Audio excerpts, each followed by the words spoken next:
What's going on, everyone? It's Marcellus back with another video. We got to go over the technical analysis with Baby Doge today because earlier we talked about everything with the Baby Doge swap, and now we're going to talk some more about will Baby Doge continue to pump? Maybe get up to like 100% of a pump because we did have up to like 40%. So, really, could Baby Doge pump to like 100%? That's pretty much what we're going to talk about today. So, anyways, hit that like button and subscribe and leave a comment in the comment section. Remember, I'm not a financial advisor. None of this is financial advice. Let's get straight to it. So the first thing that you can see here with the technical analysis with Baby Dogecoin is that we are bullish still by 60%. So the bulls are in control of the 24-hour market control by 60% in the last 24 hours. And now you can also see over here with some selling volume, our buying has kind of stopped. So every time you see here on the oscillator, whenever the wave goes up, that's buying volume. If it's on the downside like this, that's selling. You can notice how we had all this buying from about the 7th until now, but now we are slowing down, and now you're starting to see that reversing into selling. So yeah, we're starting to get more selling here with Baby Doge. So we're definitely going to see maybe a little bit more of a drop off here. Definitely didn't expect this much, but when you look at it, it's not just like Baby Doge is just crashing. Like you can actually see it right here. We were up like 40%. Now we're only up 5.1%. So we're still up a little bit more than what we had. But this sharp dive here, like this whole sharp drop here, you really want to look over here for the whole overall crypto market. Like everything has actually been going down. So if you look at Bitcoin kind of had the same type of drop inside the same point of the day, but Bitcoin has been going down all day, whereas Baby Doge had a nice pump earlier on in the day, and then it just started to go down pretty much around, I would say like 5 p.m. It started to go downhill from there. But you can even see from here with Bitcoin, you can see like at that same time period, that's when Bitcoin started to go down even more. And then Baby Doge had that steep dive. So it was kind of a mixture of things where it was like the whole overall crypto market brought Baby Doge down a little bit, as well as some people seeing the Baby Doge swap as a letdown. Because now the Baby Doge swap is really what's coming out now because that's the big announcement that they made. So the big announcement is the Baby Doge swap. Check out my previous video that I just made right before this video, and you're going to see this whole thing about the Baby Doge swap. I talked about everything that you need to know about the Baby Doge swap. So definitely watch that video. But yeah, this is pretty big, and a lot of people are kind of seeing it as a letdown. But I still think Baby Doge swap is really big. So yeah, this is going on now, and they said Baby Doge is honored to announce our swap is complete. We invite the entire community to join us when testnet goes live Tuesday 8:15. We will launch a day early if this tweet gets 15K retweets. So actually, you can see over here they're talking about the 15th of August. It's the 9th right now, and yeah, that's pretty close to now. So I think Baby Doge swap coming out soon and the testnet going live is pretty big news to announce. But hey, a lot of people aren't seeing it that way.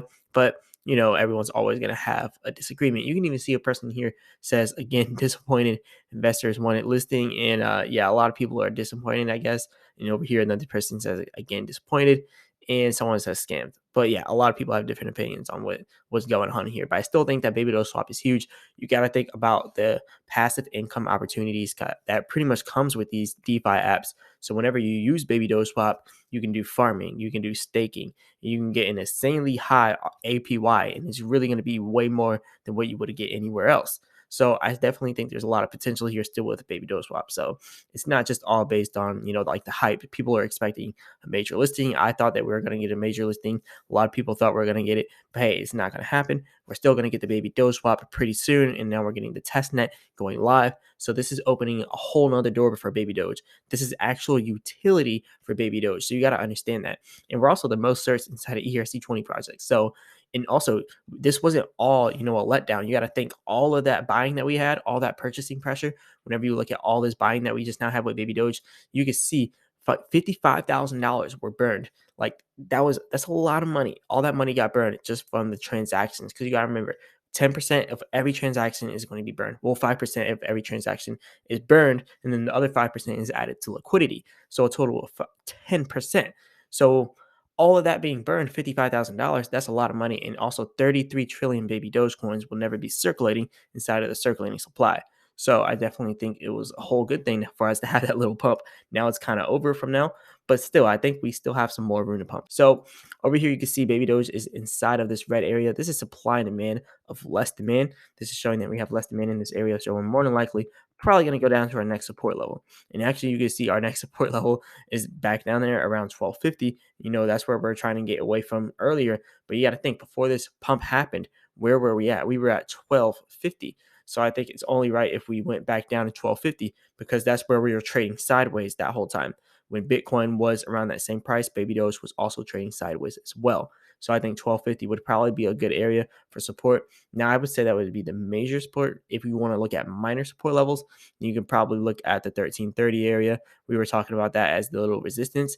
And the second we got past that resistance is when we actually started pumping. If you look back here, going into today from yesterday, you can actually see the second we hit that 1330 area, really 1335, that's when it started pumping. So that's why I like these indicators. It really shows you exactly where your resistance and supports are going to be met. And right now we're at good support. You can actually see earlier on in the day, we had some good support at the same level, about 1520 to 1530. And now we're kind of trading between those same levels.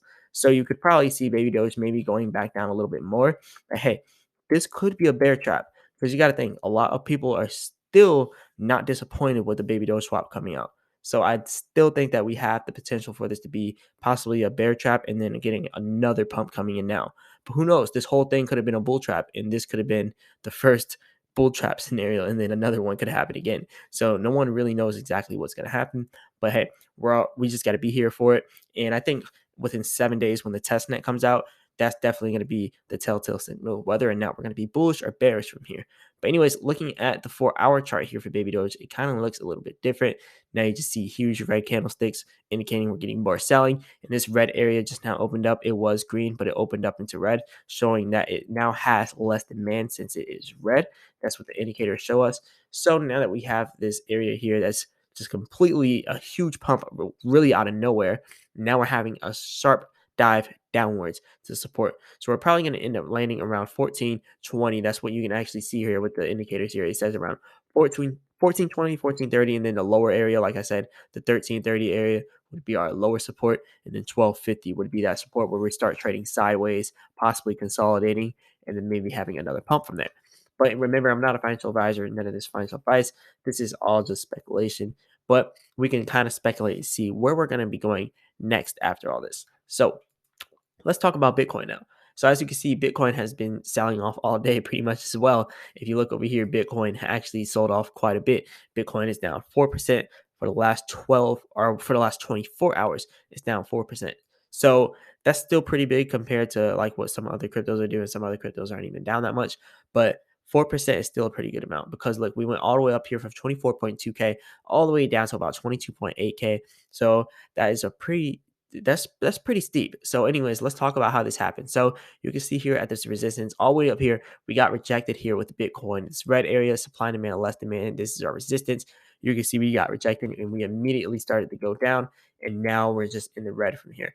But now you see that we are entering a support zone that is not being turned into a red area, kind of like all these other areas here. The red areas are supply and demand, less demand. And now you're seeing we're not really getting all those red areas like we were before. Now we're kind of landing here at this green area. And that's pretty much the indication that this is our support. So we're seeing some support at 22.7K. We're at 22.8K right now.